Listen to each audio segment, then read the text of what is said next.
Well, everybody, welcome to Puck in Deep with your great host, Mr. Pearlo Wisdom. How you doing, Pearlo?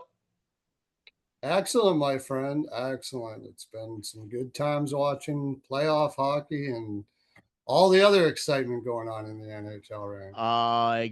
Exactly. And of course, we couldn't have a Puck in Deep welcome back show without the great, the awesome, the Mr. Lyle Richardson. How you doing, Lyle? Thank you, Ron. Good to be back. Good to have you back. Good to see Perlo again.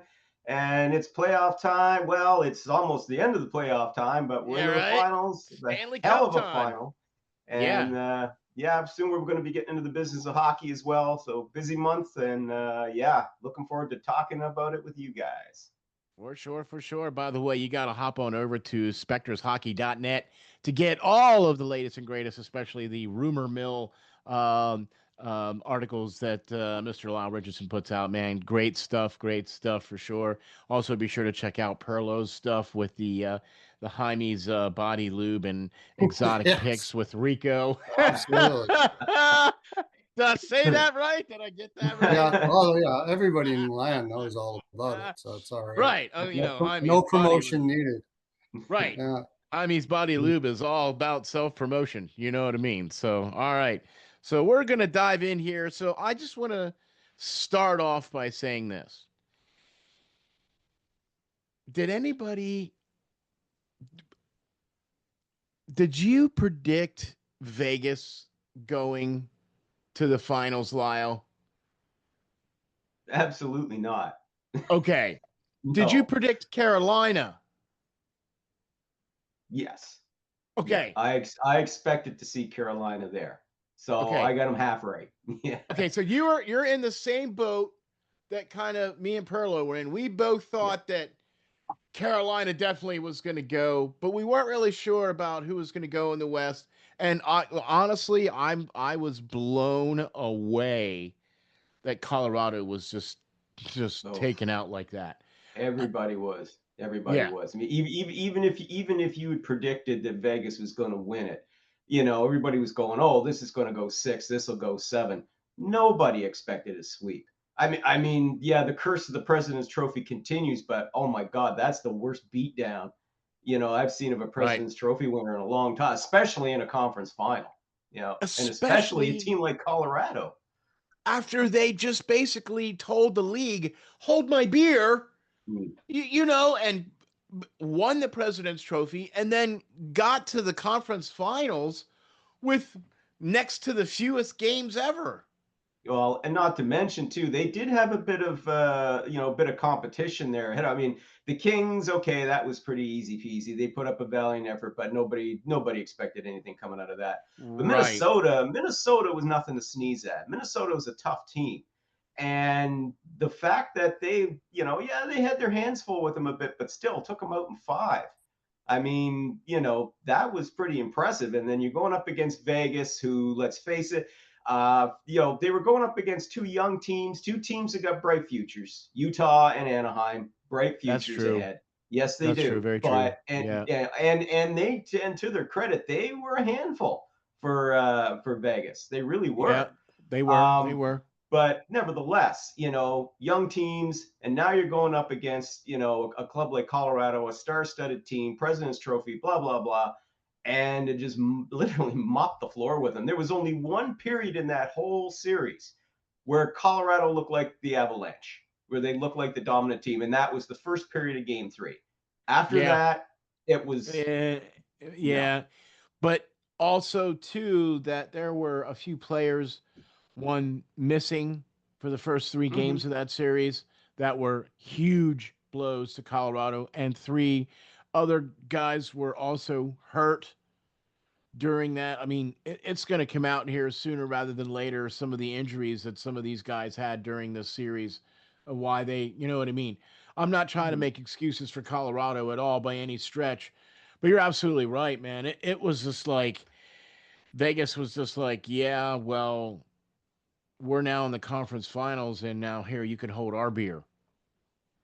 Well, they definitely showed though too that this is they're still the core of that club, a lot of them won the cup 3 years ago. Plus Tortorella. I mean, his system is rather close to what Rod Brindamore's system is in Carolina. I mean, it just to shut you down. And also as well, you also got to point out as well that the goaltending. Say what you will about Carter Hart and all the drama from beforehand. We won't get into all that. But he was clearly the better goaltender in that series. Colorado's goaltending was always kind of a concern for me, even though I know Scott Wedgwood had like the lowest goals against and lowest and the best save percentage in the regular season. But there were times he did not look very good, beforehand going into this, especially in the Minnesota series. There was some cause for concern there. But nevertheless, Colorado should not have gone out the way that they did. And the fact that they did shows that we've kind of underestimated what Vegas could do.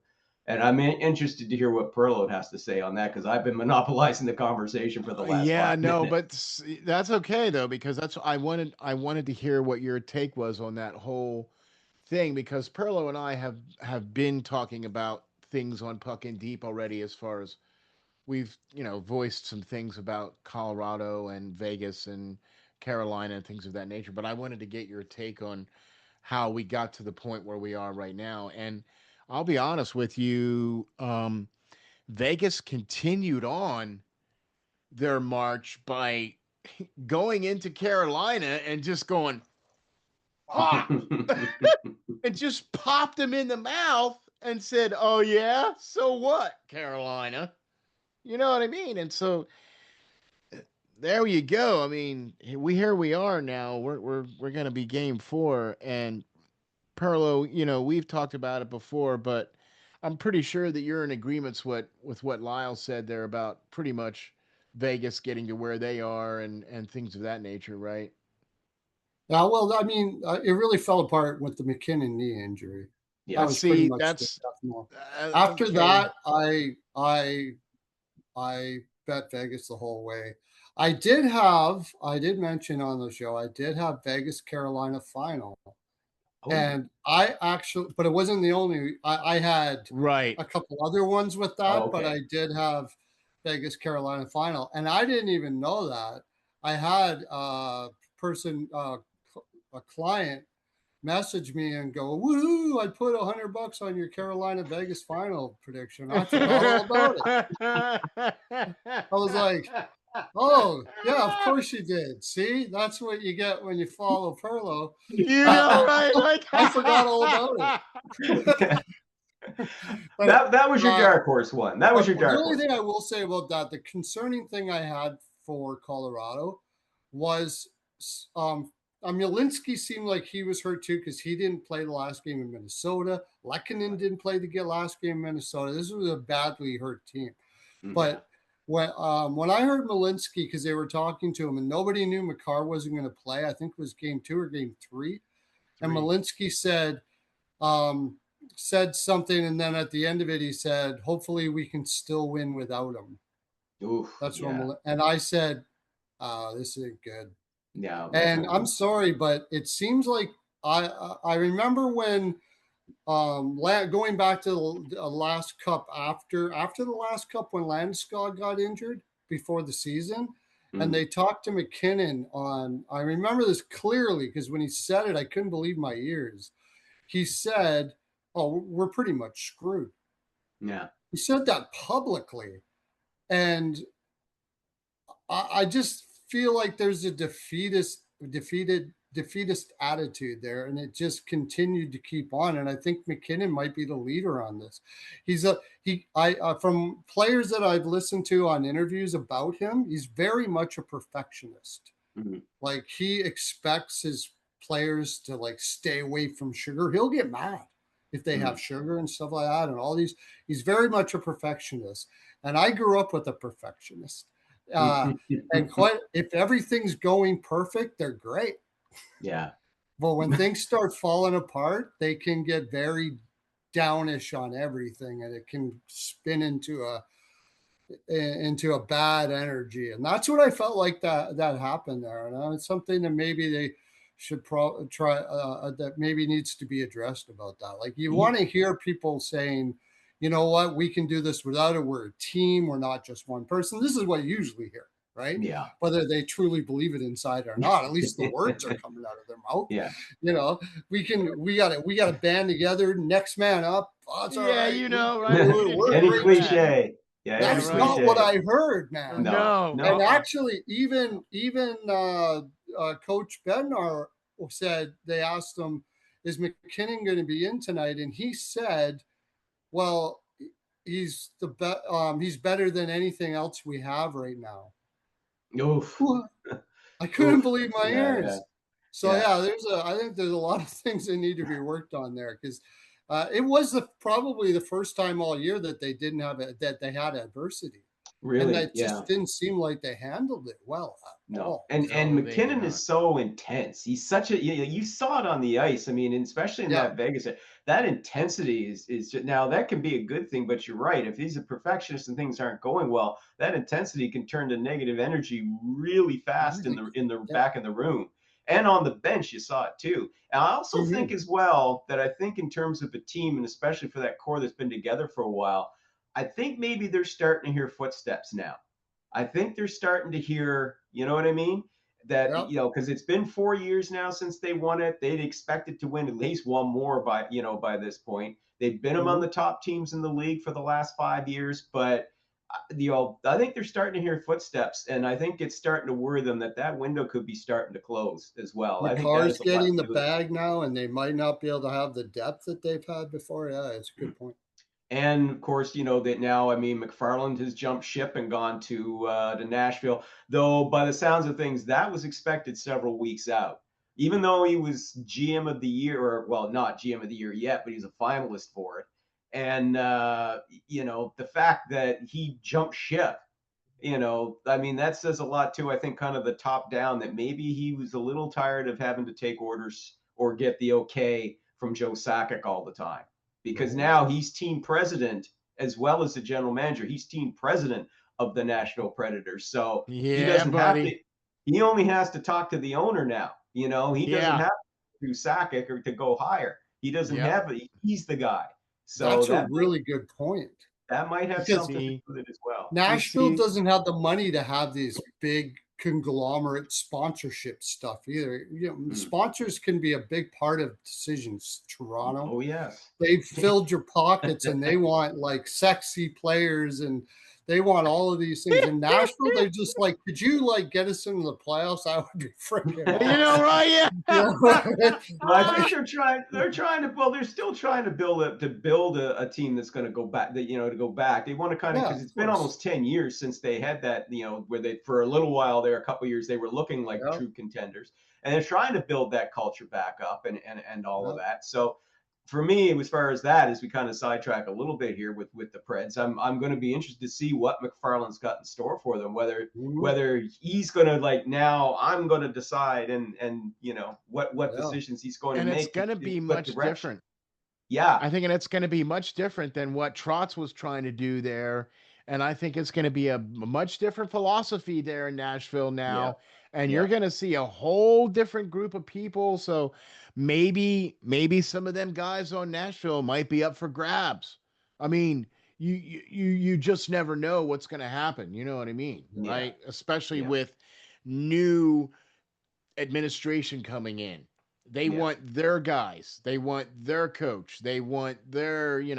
Speaking yeah. of coaches, breaking news: the LA Kings have hired Peter Laviolette Mm. as Worst kept their secret in the next. NHL. You know, right? Well, I mean, yeah, no surprise really. And I mean, look, it's a safe choice. It's a safe choice. The guy's got plenty of experience. He's guided teams to the Stanley Cup, to the Cup final, to President's trophies. He's got 23 years under his belt. Um, you know, where they are right now, the Kings, they're not looking for an outside the box hire here or anything like that. This is still a team that's kind of a veteran laden team. Yeah, they got a few young guys Yeah. in there like Quentin Byfield and so on, but this is still Yeah, a veteran true. laden team that's trying to move up, right? So Yeah, and they made it to the playoffs this past year too. You know what I mean? skin So of their yeah, teeth, but they made it. Yeah. And of cour's now Kopitar's gone. There's going to be some other changes there too. But I think with Laviolette, you've got a guy who at least knows how to help you, get to Proven. the playoffs. And at least, yeah, he's a Yeah. proven guy and maybe can help you go a little deeper while you're trying to build up your team. So for Kenny Holland, the GM, yeah, it was a safe hire. I don't think it can go wrong. I don't think it's a bad hire. It was a safe one, but time will tell how much that'll be able to improve it, because that team still needs a bit of work. Just a bit, you know what I mean? I mean, and now, especially like with what you said too, with Anze retiring, that's going to leave a big giant gaping hole there too. But Mm-hmm. LA actually does have a pretty good prospect pool for the most part, so they might be able to just next man up, slot the next guy in, and maybe, I don't know. Could be, but maybe not. But okay, so I know we were talking about this. So we're, by the way, tonight will be game 4 of the Stanley Cup Finals. Carolina versus Vegas in Vegas. So this will be interesting for sure. I think Carolina is going to start Bussy in net, because I watched the press conference today, and Brindamore was ultra tight-lipped on who was starting, and especially after game 3, where Anderson was relieved in the third period, and then Bussy played the 2 overtimes as well, and played very, very well. So I mean, I think we're going to see a goaltending change here in Carolina for tonight's game. So, but what we were talking about before we even got on the air, and this is the huge ultra frolic that's going on right now, and that's the whole Dylan Larkin. Um, Round and round she goes. Where he stops, only some of us knows. Right? And I don't know. I got my money on these two guys as to where he might end up. Because let's face it, the whole Panarin thing was Mr. Pearlo wisdom himself. I mean, he totally called that Panarin was going to go to the Kings. So let's start with you, Pearlo. Um, what do you think is going to happen with Mr. Larkin? Do you think he's going to get moved before the trade deadline, or no, before the draft, or during the draft? Do you think he's going to be part of a draft day deal? First of all, since you mentioned Panarin, the only thing I'll say about Laviolette, I love Laviolette. Oh, I do too. One thing that's going to change there, that Jonathan Davis, he's a reporter for the LA Kings. He's on my show quite regularly. The culture of going to the beach and hanging out and secondary and playing hockey as a secondary life for some of the players there. Have fun with that with Laviolette. I'll tell you that right now. That's going to go away. That's I think that's the main thing. I love his man-on-man system. I've never seen a coach be able to institute a man-on-man system as quickly as him. He's incredible at it. Have fun doing that with Cody Ceci in Edmonton, but that's another thing altogether. Yeah, I think you have to change the defense. That's all I'll say about that. Okay, what your question was, how long will this go? That was probably the hardest question you could have asked me about what was going to happen. Basically, hey man, I'm not an idiot here. Okay, come on. Yeah, that was a good. I mean, that's a good question. I guess is a better way to put it. If it's a hard question, it's a good question. As you know, I almost predicted exactly the teams he was going to select. I had Tampa Bay, and Friedman swears up and down it is Tampa Bay and not Vegas right now. So I thought Florida, Tampa Bay, and Minnesota. And the reason why I had those three were Florida and Tampa Bay don't really have the cap space to get an asset like Larkin, because they're kind of stacked in that area. And they have other areas that they need more than that, such as Florida with goaltending, Tampa probably defense if they lose. You know, if they're going to spend the money, they're probably going to spend it on the player that they developed for 9 years and turned into a stud in Radish than they are before going to get some other captain when they don't really need a captain in that type of environment. So I figured my this is a take. I have no inside information. Just let everybody know that I'm not calling any of this a fact. I have to get that out of the way early because people always do that to me. Well, Uh, we're all saying that right now, Mr. Perlow, because this is all just hearsay. We're not in the room. We right, we're right, we're yeah, not his agent. We're not his right. I have no buddies. inside information. I'm just Right. putting the dots together, and that's it. So Right. my inclination is that, and this is just basically what I would do if I had a client that obviously wanted to go somewhere. And in this day and age, um, the agents are not like they were before. They used to be very connected to the to the teams. Now agents are working for their players, and the more they Yep. make them happy, the more players they get in their, and the That's more right. money they make. That's So, right.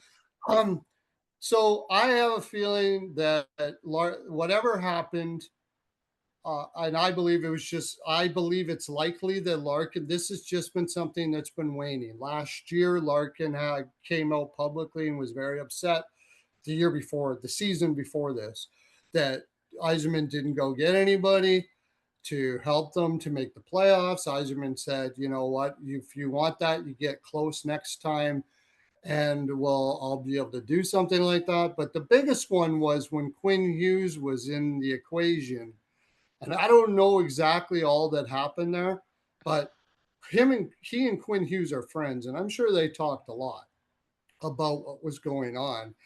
And when Stevie Yzerman backed away from that deal for whatever reason, I think Stevie Y might have had good reason to back away from that deal if he didn't get an inclination that Hughes was going to sign long there with what the package they were asking for. But that's not going to matter to Larkin. Larkin's been doing this for 10 years. They failed to build a team around him good enough to be able to feel like, even in the near future, that this is going to be a contending team. I totally get it. So he's talking to Hughes. He finds out that they don't. I think that was the straw.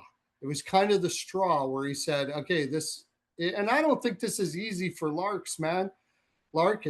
Like, he is Detroit. He loves Detroit. I don't think any player or person out there loves Detroit more than him. Maybe as much, but not more. His family is all ingrained in there. His extended family is a big family, from what I understand. He has been all Detroit. I think there's been tears and a lot of frustration to come to this decision. And he's got an agent that's going, you know, you deserve to go where you want to go in this situation. You've given everything that you have to this team. And he's convinced them. And then you got Quinn Hughes goes over to Minnesota. Minnesota is like right beside Detroit, pretty much. So he's not going very far away from Michigan. Guerin selected him to the Olympic team over players like Robertson and several others. I don't know if he had a little thing going in the back of his mind about all this, but I don't know. But he selected him for that. So he's got trust in Guerin and a relationship with Guerin. At the same time, you got Yeah, Faber because there, he's you the got general other manager of the Olympians United there. States Hockey. Yeah. And he's basically, and his agent convinced him, look, we're going to try to get you to Minnesota. You deserve it. You deserve it. So and he finally went and did his trade request. I'm positive the best place for him and his family and everything is Minnesota. And I don't blame any human being for trying to do the best for themselves and their family. I do not believe it at all. Minnesota needs a number one center. They are in extreme buy now mode right now. I mean, as far as I know, they didn't have a contract with Hughes. I don't know. They were willing to do it on a 2-year. I have a feeling that they had a better inclination that Hughes would sign long with them than Stevie Y got. So it all made sense. Now, how long is it going to take? It's going to take, I think, as long as Yzerman wants it to take. And I also think it's going to take as long as Minnesota takes to put a really good package together. I think nobody in here wants this to go into the season after it's all said and done. And There's been talk about him, like I understand fans in Detroit are saying, oh, Stevie, he's not going to let this. He's not going to go. He's just going to kind of, bully Larkin. This is an Olympian who is an icon of the city, that has Yeah, like done he pretty everything. much can write his own ticket. Right. If he goes too far with this, I believe he knows, I would imagine he knows it's going to hurt the Detroit organization more than it helps it. You've got people there that are putting a lot of money into this organization for sponsors. There's a public image that's important. That's also part of it. But also, if I'm a player out there and I'm watching right now, like you're talking about from a player's perspective that's part of the union that sees all of this happen, and Stevie Y really kind of in their minds screws over Larkin, you can be rest assured, I would think anyways, that Detroit's going to be on a lot more no trade lists out there as far as trying to establish people to come to the organization. And if they aren't already, because they've missed the playoffs for 9 years, big free agents aren't really a fan of going to teams that have missed the playoffs for 9 years already. So free agents are going to be a problem. And here's another one. They got people on that team. You know how uncomfortable that's going to be for DeBrincat and all of these guys, DeBrincat, who happens to be a free agent after this? The fallout from this for Stevie Y's perspective, as much as in his soul, he might want to show this guy a lesson or do whatever that he wants to show the organization isn't going to be pushed around. And Stevie Y is shown to be like that with Jonathan Drouin and several other cases, I think. Which worked out well for him, though, to be fair, in those instances. In Drouin, but this is a different dude. Drouin was a punk-nosed kid that nobody cares about. This is somebody that's well-respected throughout the league.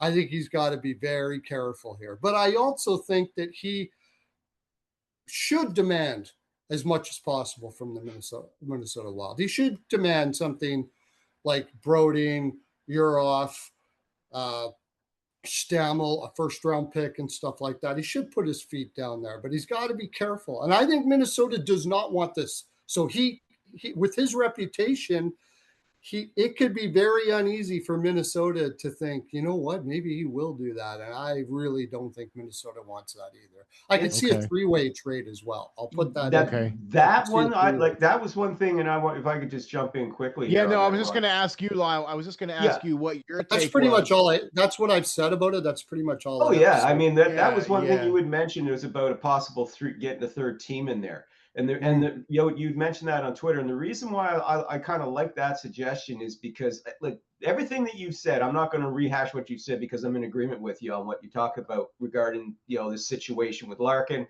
and with Yzerman and the whole 9 yards.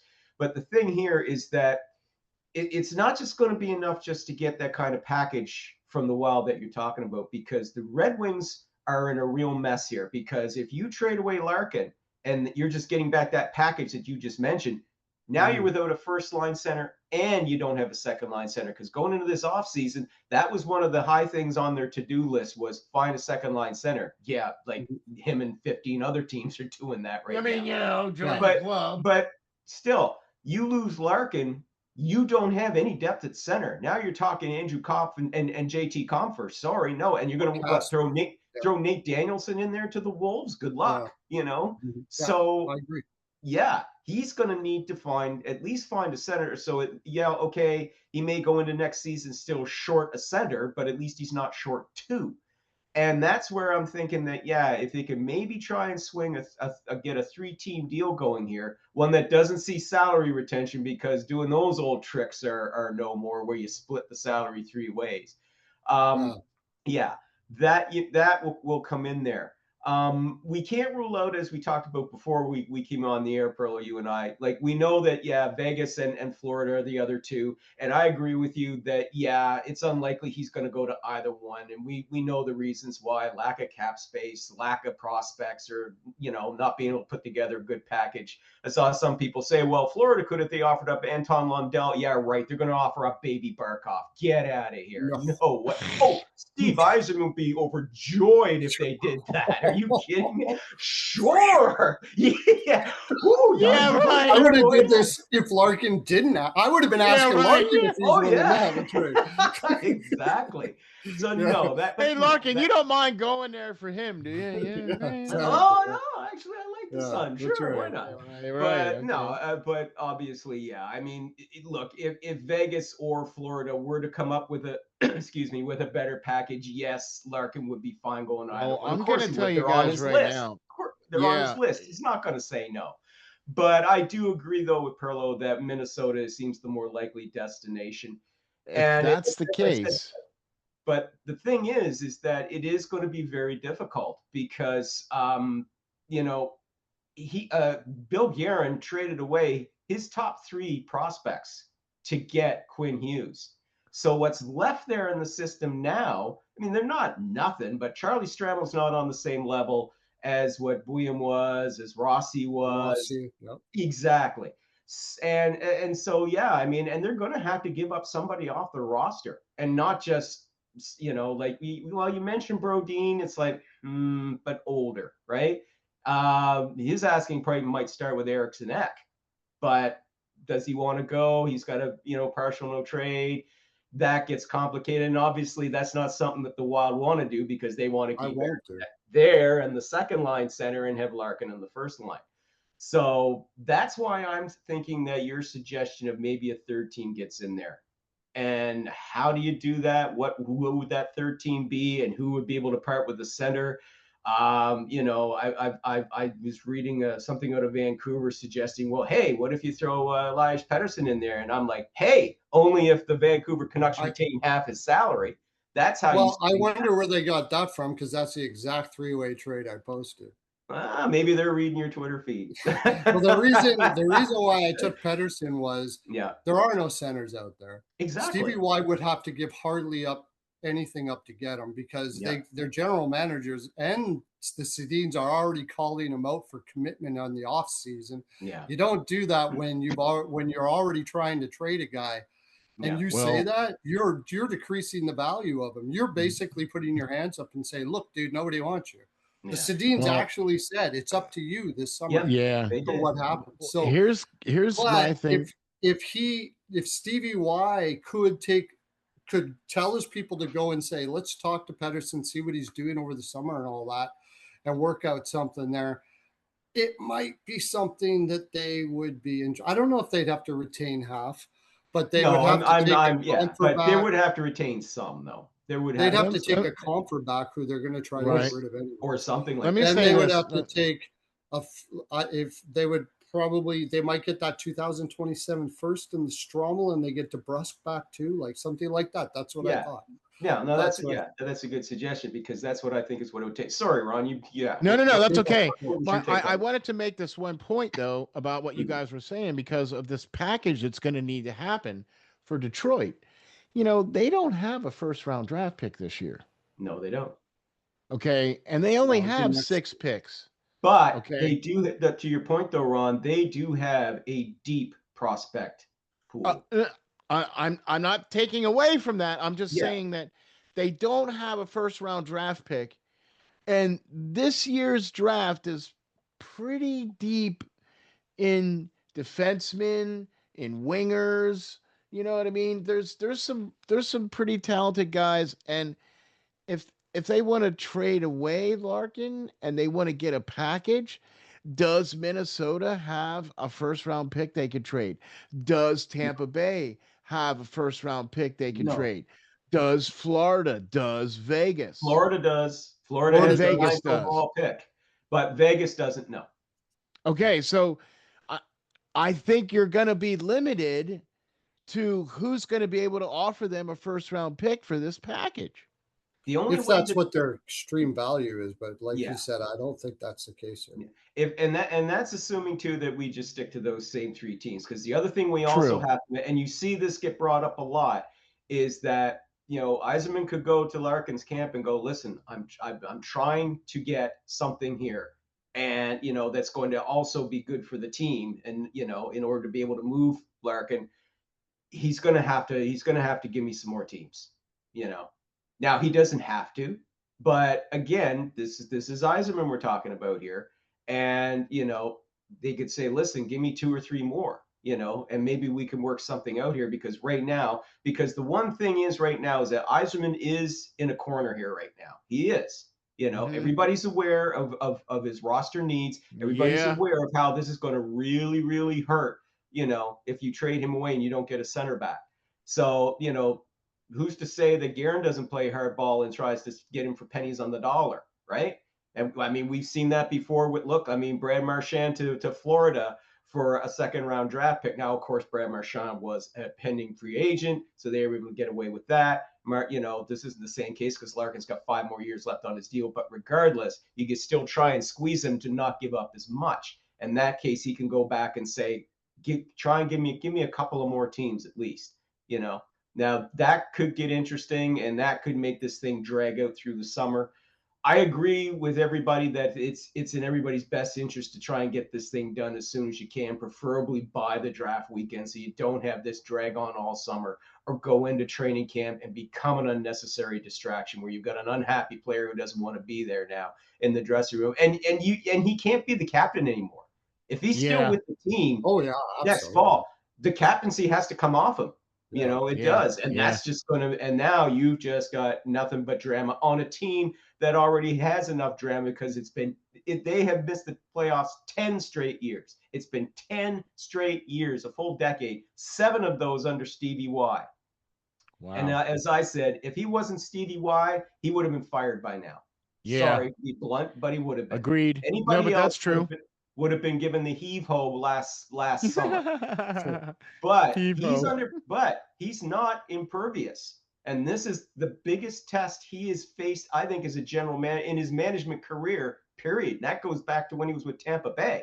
This is going to be the biggest test he's facing, because if he screws this up or he can't get a decent return, now he's set the Red Wings back another 2 or 3 years. Now they're no closer. Now they're further away. Yeah. And that's not a place they want to be right now. No, it isn't. Yeah, I really think Minnesota is going to be driven to do this, and they're going to be working with Stevie Y to get that whatever he needs. I was actually going to start working on another 3-way trade that's a possibility here in the West as well. That's there. You just go to teams that do you know what the biggest problem is here? First of all, the free agent market is not good this year. Yeah. At least he could have got the cap space and maybe got a center off the free agent market, but there's not much out there. No. And secondly, there's not too many teams doing a deep rebuild right now. They're selling off. Yeah. Vancouver is the only one that I can think of that really is selling off. But, if you put a nice package together with some of the like Strommel first and whatever, there might be, I haven't taken a deep look at it, but there might be a center out there that you can grab and at least appease yourself for a while. Let's face it, no matter what happens here, it's pretty likely Detroit's heading for another 11th, missing the playoffs here. And it's just, you give it Stevie Y a little bit. I try to play because I had Stevie Y's poster up on my wall. Listen, as a player, he was one of the greats. Right? Exactly. Did you get more lottery unluck than Detroit? But even so, though, Pearlo, I mean, you can still a sign of good management, though, too, is you can also hit at different parts. Right in the draft. I mean, it's not for now. They didn't get true. They've gotten some good players too with what they got. Moritz Seider. That was when they went up. As they say, to coin the phrase that was said at the draft, that the Red Wings have gone off the reservation here. Yeah. And they did. Nobody expected Seider going that high, and look at him. He's one of the best defensemen in the league. They got Edvinsson, another terrific guy. Like Mason Raymond. But the problem for them is that if you look at in the subsequent rounds, they have not drafted well at all. Right. And that used to be a strength for Detroit. Back when they had their European pipeline, when it was really strong. And that's been something now I'm just going to refer, because of course, I'm going to refer to my favorite team for a moment, but the Montreal Canadiens. That's been one of the things that's been so key to their quick rise from dead last 4 years ago to a conference finalist is look at where some of their good young players have come from. Yes, they've gotten guys in the first round like Demidov and Slafkovsky, but Lane Hudson, second round pick, right? Teams passed him over because he was too small. Jacob Fowler, goaltender, Jakub Dobish, those guys were all later round picks. So you got to be able to hit at different levels, not just in the first round, and that's been a part of the problem for Yzerman with Detroit. That was not an issue for him, by the way, in Tampa Bay. In Tampa Bay, they were able to hit throughout the different rounds, and that's been they still do. So how much was that Stevie Wise, or how much was it? But the other thing that I think's happened here is it's kind of snowballed, because the longer you miss the playoffs, as I mentioned before, the less free agent leverage you have. Like, people don't, the less sponsorships you have. You end up having to go overpay guys like Sherratt. Right? You have to overpay for guys like Sherratt. Yeah. You get like Mason Appleton. I'm sure that wasn't on the top of their list. But they end up getting the guys that struck out everywhere else, and then they have to kind of fill the gaps and stuff like that. And it's just become very. Do you know what it reminds me of? Do you know what it reminds me of? It reminds me of Philadelphia, like from a couple years ago, where all they had was all these big ugly contracts, and none of the players that were worth any salt for anything, and they couldn't trade anything away. They didn't have any cap space to do anything. They didn't, you know what I mean? It just kind of felt like the team was just kind of going through the motions. It seems like that's what Detroit is doing right now. It's kind of going through the motions. And maybe part of the deal that they could do is potentially Detroit's going to have to eat some of that contract salary, to where because if you're not going to be able to get a first round pick, you know what I mean? You're going to have to work something out with his salary too, for maybe a team that could take him, or that wants to take him, that can offer him the package, but they need to work on the salary or something like that. You know what I mean? Yeah, there's a lot of moving parts here that's going to have to be worked out, and that's what makes this thing so fascinating. It's not just going to be a straightforward, oh, okay, sure, we'll trade him and off we go, we'll get a good return back. It's like, yeah, right. So you guys have a consensus that both parties need to move by draft day. That would be the ideal perfect world. Well, it would be ideal. Hopefully they can get to there, but it doesn't seem to be a lot of, but that would be the ideal time, because that's when you tend to get more teams are more willing to make deals around that time, because of course everybody's flush with their newfound cap space too, and all that good stuff. But everybody's more willing to deal. The further this goes into the summer. Now, again, granted, we're only talking 3 teams here, of which I think we can all agree there's really only one of those 3 that's probably one. That's Minnesota. But the longer it goes to try and work this deal out, the more complicated it could get, and the less likely that the Red Wings are going to get some kind of a return that's actually going to be somewhat beneficial to them. To them, yeah. Pearlo, last final thoughts on this here. Do you're in the agreement too that they should try to get this done by draft day or before? I mean, as early as possible. Yeah. It's just, I think it's a situation where all 3 parties want to get this done, and that's always a good thing.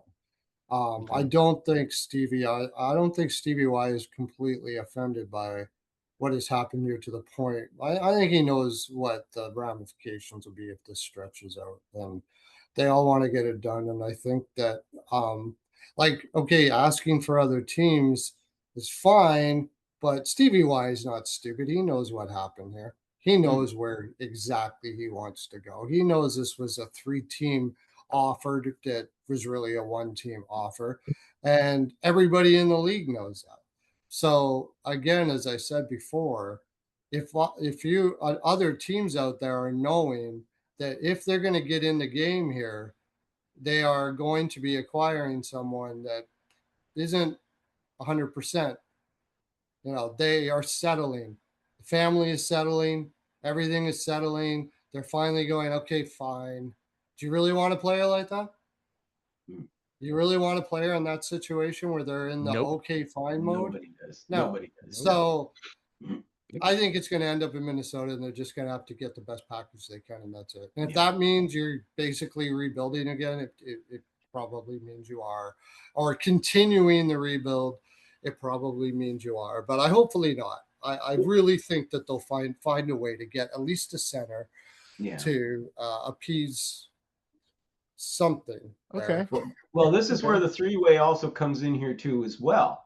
It doesn't have to be necessarily, you know, all three teams in on this, because under the scenario here, the Red Wings could accept the return of, let's say, you get Danila Yurov, Charlie Stramel.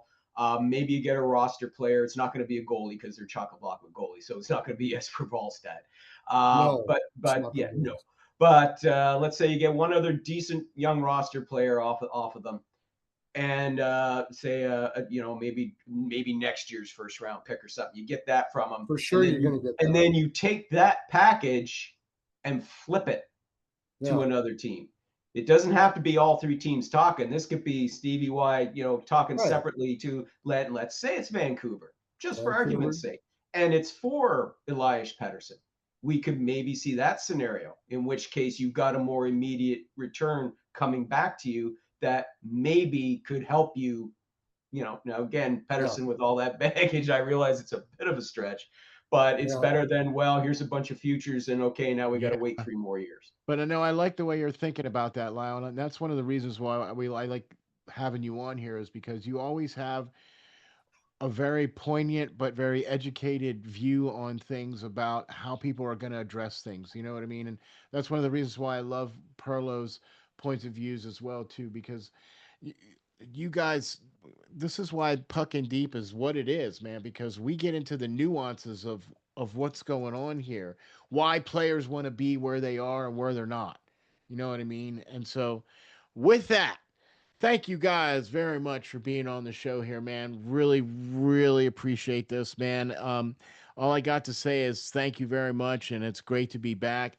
Lyle, tell everybody where we can get all your great stuff, my man. Okay, well, of course, from my website, spectorshockey.net, is where I do the daily headlines and, of course, all the latest trade and free agent rumors, as well as you can find me at the Hockey News during my NHL Rumor Roundup. You can find me at Bleacher Report doing a whole bunch of different stuff over there. If you speak German, you can find me at Ice Hockey News over there. And here in my hometown paper, The Guardian, PEI. That's pretty much every place.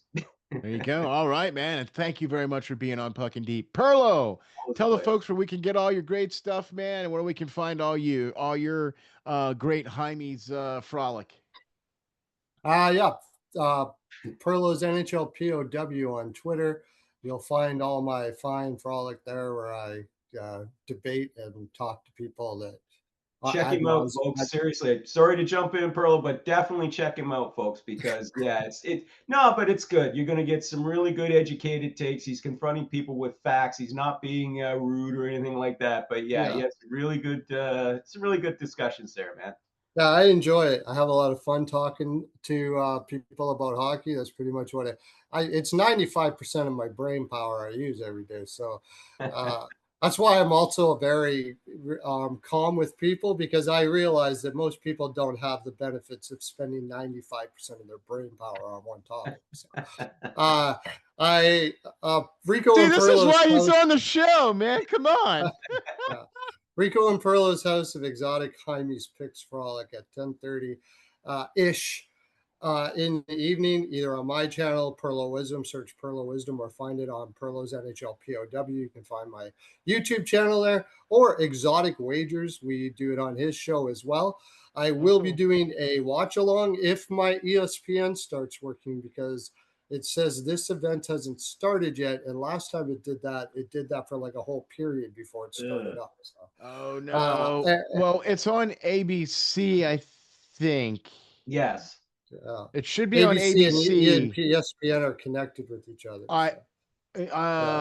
But check to see if you can find it on an ABC affiliate. Right.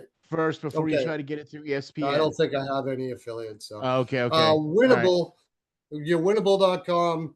you go, or you can go to if you go to the top of my profile, there's a winnable path, winnable there. You can purchase all my NHL picks for a calendar year with Jaime's12, the promo code, for a low price of $150. They're up. I'm up 473 units this year. Usually around 400 to 700 every year. It's fun. You can get you can get my free that goes on the Discord there too, and we chat down in there There as you well. go, man. If you want to do it that way, and yeah, that's oh yeah, like catch me on the show though. Catch me on go over to Pearlo's NHL POW. You can follow me on Twitter. You can watch on Spaces on Twitter, and all of that kind of stuff like that. So He's everywhere, Cool. man. He's Yeah, everywhere. man. everywhere. Like, I'm just on YouTube. Check me out on YouTube. I'm on X at RNJ_media. All right, thanks. No. Yeah, right. No, but thanks everybody for tuning in and checking us out, man. This has been Puck in Deep, and we know Puck, and we'll see you guys on the next episode. Thank you all.